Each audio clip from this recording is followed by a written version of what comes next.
Seoul was loud and fast. Neon lights blinked on every corner, and people rushed down sidewalks with purpose.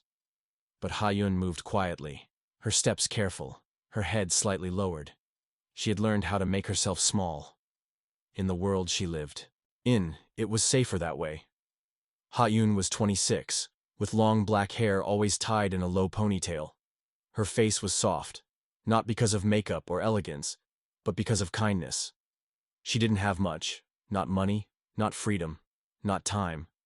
But she had a strong will and a quiet pride that refused to break. After her father passed away when she was 17, her mother took a job as a maid in a chaebol household. It wasn't glamorous, but it kept food on the table. Now her mother was in a hospital bed with failing kidneys, and Ha-yun had stepped into her role, quite literally, becoming a full-time live-in maid for the Kang family. The Kang estate was massive. Hidden behind tall stone walls in the heart of Gangnam, the home was more like a palace than a house. Marble floors, velvet drapes, silver cutlery polished until it shone like stars. Ha-yun didn't belong here, but she needed the money. The hospital bills were relentless. Her job was simple: clean, serve, be invisible. And she was doing just fine until he came back. Kang Seo-jun, 31 years old, the eldest son and heir to the Kang group, had just returned from the US. He was handsome in a cold, sculpted way. Sharp jaw, sleek black suits, a watch worth more than her annual salary. He walked like the world owed him everything and gave nothing back. Rumor in the house was that he had broken off an engagement with the daughter of a business tycoon. No one dared ask why. Ha-yun first saw him in the main hall. She had been mopping the floor near the entrance when the grand doors opened, and in stepped the man himself, Seo-jun, dragging his suitcase behind him. She tried to look away, but his voice cut through the air.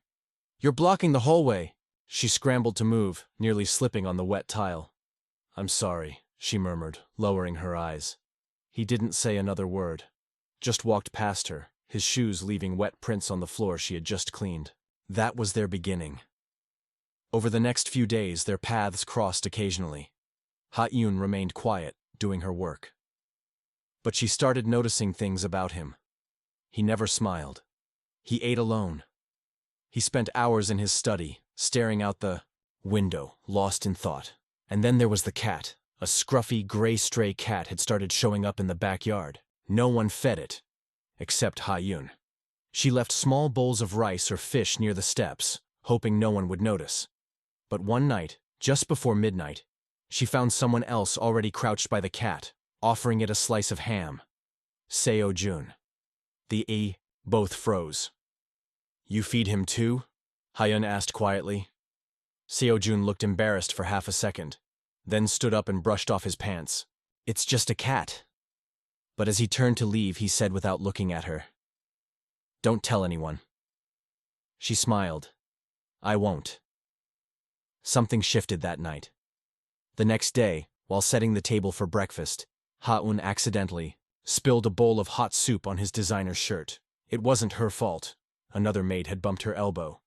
But the result was the same. "What the hell?" Seo-jun snapped, standing abruptly, his chest soaked. "I'm so sorry." Ha-yun gasped, grabbing a napkin and trying to dab at the stain. He grabbed her wrist sharply. "Don't touch me," he hissed. Everyone in the dining hall went silent. Ha-yun's eyes widened, but she didn't cry. She didn't even flinch. She simply bowed low. "My mistake. It won't happen again." And she walked out. Later that evening, Seo-jun found himself staring at the stain on his shirt, then down at his hand, the one that had grabbed her. His chest felt tight. He didn't understand why he felt guilty, or why her words echoed in his mind. That night at dinner, his ex-fiancée arrived uninvited. "Let's talk," she said, sitting across from him without waiting for permission. "Our parents still want this marriage, and honestly, it makes sense." "I'm not interested," he said coldly. She laughed. "Really? Then why are you still single?" He paused. "I'm seeing someone," he said. Her eyebrows rose. "Who?" He turned his head, and through the open kitchen doors, he saw Ha-yun wiping the counter, her hair tucked behind one ear. He didn't know why he said it. Maybe it was to get rid of his ex. Maybe it was to protect himself from being shoved into another business arrangement. Or maybe, just maybe, it was the way Ha-un always looked so calm, even when life wasn't fair. Her, he said. His ex laughed until she realized he was serious. You're joking. But he wasn't. That night, Seo-jun waited outside the staff quarters. When Ha-un finally came out with a trash bag, she jumped at the sight of him. Do you need something? She asked cautiously. I need your help. She tilted her head. I need you to pretend to be my girlfriend. Just for a while.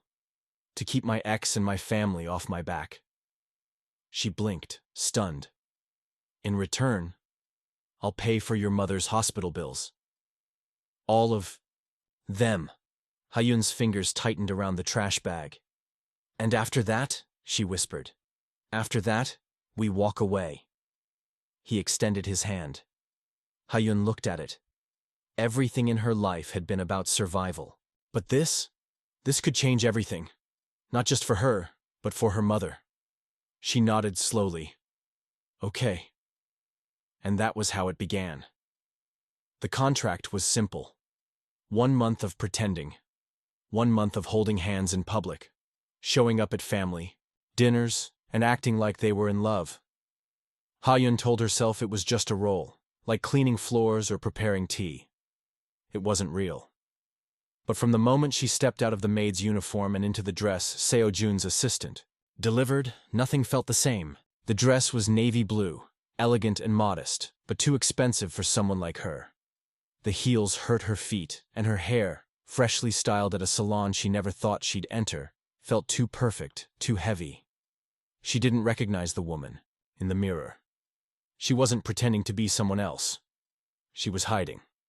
Their first appearance as a couple was at a fundraiser hosted by one of the Kang Group's partners, a ballroom glittering with chandeliers and champagne, with men in tuxedos and women in jewels that sparkled like ice.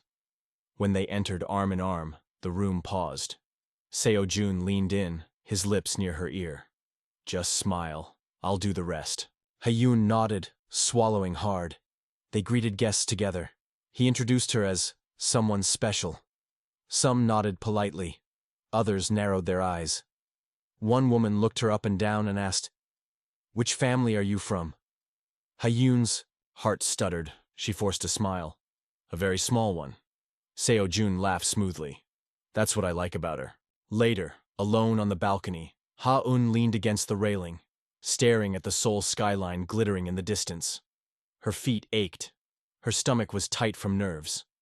But when Seo-jun joined her, offering her a glass of juice instead of wine, something in her relaxed. "You did well tonight," he said quietly. "Did I?" she asked. "You didn't run away. That's more than most could have done." "I wanted to." He glanced at her. "Then why didn't you?" Ha-un turned to him, her voice soft but certain. "Because my mother needs me strong." That was the first night Seo-jun looked at her without pretending. Days passed. The lie became routine. They had brunch at cafes where cameras lurked outside. They strolled in parks hand in hand, making sure the world saw them. Reporters began to whisper, "Is Kang Seo-jun dating someone new?" But behind closed doors, something else happened. Ha-jun started asking questions no one else dared to. "Do you actually like working in the company?" she asked once, while folding laundry beside him in the guest house. Seo-jun, unbuttoning his cuffs, blinked. "What kind of question is that?" "An honest one." He shrugged. "It's what I'm expected to do." "That's not the same as liking it." He didn't answer right away. Instead, he stared at the pile of clean shirts and muttered, "No one's ever asked me that before." Ha-yun started noticing things too, like how he couldn't sleep when it rained. He'd pace the hallways silently, or how he always kept a photo of his younger sister in his wallet, even though she lived abroad and rarely called. He loved silently, deeply, even when he pretended he didn't care. And Seo-jun noticed her too. The way she'd secretly place extra rice in the old driver's lunchbox. How she stayed up late calling hospitals to negotiate bills. The way she looked out the window during car rides, her eyes quietly soaking in a world she didn't belong to. but never complained about. They weren't acting anymore. One evening, they were supposed to attend another public event, a business gala, full of powerful people and reporters. But when Ha-eun walked into the room in her pale pink dress, Seo-jun simply stared. "You don't have to go," he said suddenly. "What? I'll make up an excuse." "But isn't this important for your image?" "I don't care," he said. "Let's do something else." They ended up on the rooftop instead, sitting on a blanket with takeout noodles and a small radio playing old songs. He told her stories about childhood, how he once ran away because he hated piano lessons, how his little sister used to sneak cookies into his backpack.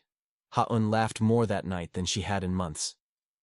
"I think this is the first time I've seen you truly smile," Seo-jun said, watching her closely. "I think I forgot how," she admitted. He reached out, brushing a strand of hair behind her ear. "Then I'll remind you." The moment hovered between them, electric and terrifying. Ha-yeon's heart pounded, not because of fear, but because this was no longer pretend. The next morning, the air had changed. They moved through the house as usual, but something lingered in the glances they shared, in the pauses between words. His mother noticed. She called Seo-jun into her private sitting room. "I know what you're doing," she said coolly. "You think you're clever." "I don't know what you mean." "The maid girl. This game you're playing." Her voice dropped, sharper than ice. "Don't confuse obligation with affection. She's not like us. One mistake and she'll be the one paying the price." Seo-jun left the room with a clenched jaw and fire in his chest. That evening he found Ha-eun sitting alone in the garden. Her eyes were closed, her hands resting in her lap. "Did my mother speak to you?" he asked. She opened her eyes. "No. Why?" He hesitated. "Just be careful." "Of her?" He didn't answer. But Ha-eun smiled sadly. "I know I don't belong here. You don't have to remind me." Seo-jun sat beside her. "That's not what I meant. He stopped himself. She looked at him, her voice barely a whisper. "Do you ever wish it were real?" He turned to her slowly. "Sometimes I think it already is.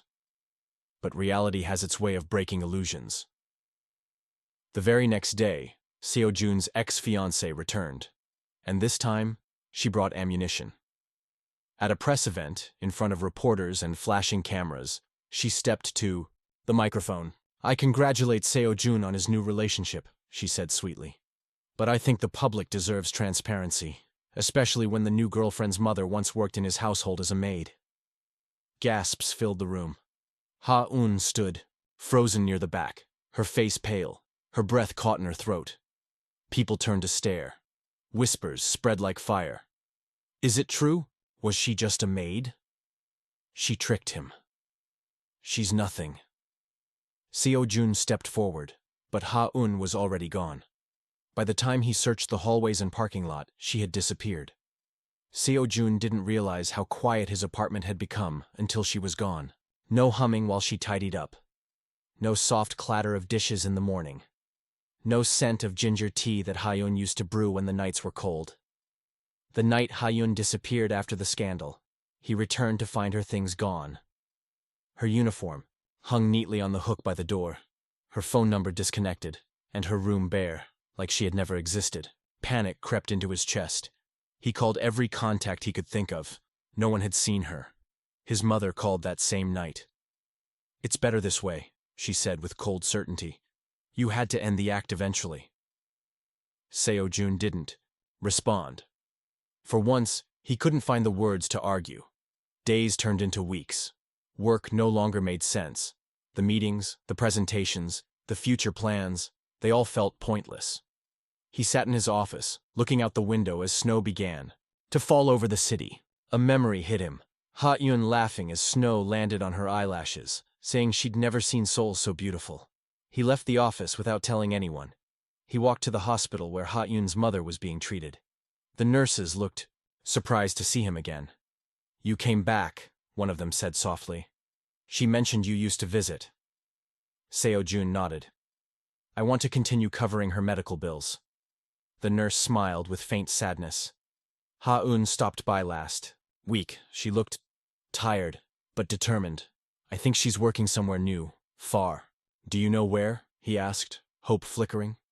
She shook her head. She didn't say. But she asked about you. Seo-jun started digging. He tracked the hospital records, called past employers, visited every small cleaning company he could find in the outskirts of the city. It took 2 weeks, but finally, someone mentioned a quiet apartment in Bucheon where a woman matching Ha-yoon's description rented a small room. When he arrived, she was gone. Again. But an old woman in the building recognized her. She worked nights at the diner nearby, left a few days ago, said she needed time to think. Seo-jun sat on the curb, burying his face in his hands. Why had he let her leave? Why hadn't he protected her when it mattered? He went home and gathered everything she had touched. Her favorite tea, a photo they had taken on a rare day off, the book she once left open on the kitchen table. He looked at them all and realized something that terrified him. He wasn't just in love. He needed her. Not like someone needs a habit or a comfort. He needed her the way roots need soil. Quietly, steadily, completely. One evening, after another, day of failed searches, he stopped at the place where they had often walked. The small park tucked between apartment buildings, filled with maple trees that were now bare in the winter cold. And there, beneath the gray sky, was the bench where they had first sat and talked about her dreams. He waited. Every evening, he returned to that bench. And then, one day, she was there. She stood beneath the archway near the path, her hair tucked into a knit cap, her coat too thin for the cold. She didn't speak. Neither did he. She approached slowly, her breath visible in the freezing air. Why are you here? Waiting, Seo-jun said. Hoping. For what? For you to let me explain. She looked away. You don't owe me anything, Seo-jun. We had a deal. It ended. He stepped closer, voice shaking. I didn't come to fulfill a deal. I came because I realized I lost something more than just a pretend girlfriend. I lost you. Ha-eun blinked, caught off guard by the rawness in his voice. I went to the hospital. I saw your mother. I saw what you've been through. And I hated myself for not knowing. Sooner, for not seeing you. Not just as the girl who made my life easier, but as the woman who made it worth living. She looked down, silent. I don't care about the lie anymore. I don't care about the image, or the scandal, or my family. I care about you. About your laugh, your opinions. The way you always see through me. The way you make me want to be better. Ha-eun's fingers curled around the strap of her bag. You don't know what it felt like. When your ex exposed me. When the people I served mocked me like I was nothing. I couldn't breathe, Seo-jun. I felt like I didn't belong anywhere. I know, he whispered. And I should have stood beside you. I should have defended you. Not just as someone I paid, but as someone I loved. The word hung in the air. Loved. She raised her eyes to him, tears catching in her lashes. Ha-eun, he said, stepping even closer. I'm not asking for forgiveness. I just want the chance to show you that what we had, what we have, is real. She stared at him for a long time. And then she said nothing. She turned and walked away. But not far. Just a few steps down the path. Then she stopped. And for the first time since she disappeared, she looked over her shoulder and said softly, Tomorrow, I'll be here, if you still want to talk. Seo-jun's heart stilled, and then beat again, stronger than ever. Seo-jun didn't sleep that night.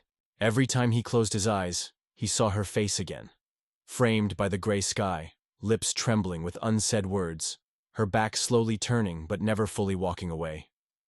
She had left the door open, just slightly, and that was all he needed. By morning, he was already at the park, hours before the time she'd said. Snow had fallen overnight, covering the benches and trees with a soft white blanket. The world felt quiet, still, like it was waiting with him. He paced, sat, stood, paced again. At every distant footstep his breath caught, but it wasn't until the sun pushed through the clouds that he finally saw her. Ha-eun. She wore the same coat as the day before, But this time, her hair was loose. A tiny detail, but it made him ache. She hadn't come to be polite or distant. She came because she wanted to hear him. Really hear him. She approached slowly, nervously.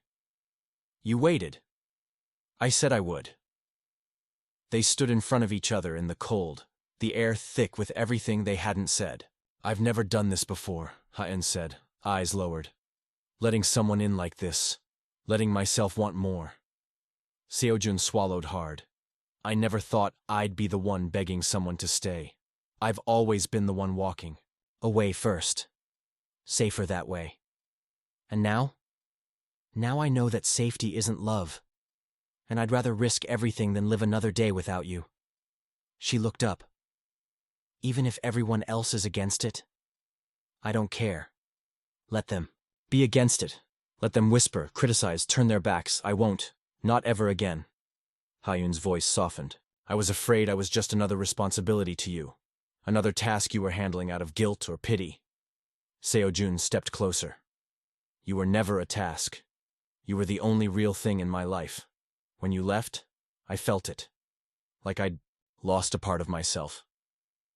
Not because I missed the fake relationship or the pretense, but because I missed you." She was silent. Her eyes searched his face, looking for a crack, a lie, a hesitation. She found none. And when she spoke again, her voice was barely a whisper. "Then prove it." That same day, Seo-jun called a press conference. The media had already been buzzing with rumors about his mysterious disappearance from social events, the scandal involving Ha-eun, and whispers of an internal family feud. Cameras flashed as he stepped up to the microphone. "My name is Kang Seo-jun," he began. "And today, I'm here not to deny the rumors, but to tell the truth." Ha-eun watched the live stream from her small room, heart pounding. "Yes," Seo-jun continued. "She was once a maid in my family's home. Yes, she pretended to be my girlfriend to help me with a personal situation. But what no one expected, what I didn't expect, was to fall in love with her." Gasps filled the bum room. "She is not a scandal. She is not a lie. She is the woman I love. And I will not let status or shame define what we mean to each other. If anyone has a problem with that, they can take it up with me." Ha-eun stood frozen in front of the screen. She didn't know what to feel. Pride, shock, fear, hope. But mostly she felt something she hadn't felt in a long time. Seen. Truly, deeply seen. Later that evening, she found him standing outside her building. He didn't speak. He just held out his hand. She took it. Months passed. Seo-jun left the corporate world, handing over the reins to his younger cousin who had always craved power more than peace. He started a small architecture firm, something he'd once dreamed of doing before family expectations buried the idea. Ha-eun returned to school, finishing the degree she had abandoned when her mother fell ill. She took a part-time job at a bookshop near their new apartment. Quiet, humble, full of stories. They were no longer pretending. They were building something real. Some days were hard. People still whispered. Some family members cut ties. But none of that mattered. Because every morning, when he woke up to her smile, and every night when she rested her head on his shoulder, Seo-jun remembered what it had felt like to be empty, and how she filled every space. On the first spring day of the year, they returned to the park. The trees had begun to bloom again, the bench still there beneath the archway. They sat side by side, hands intertwined. Seo-jun turned to her. "Do you remember what you said? That you didn't want to be someone's secret?" Ha-eun nodded slowly. He smiled. "You're not.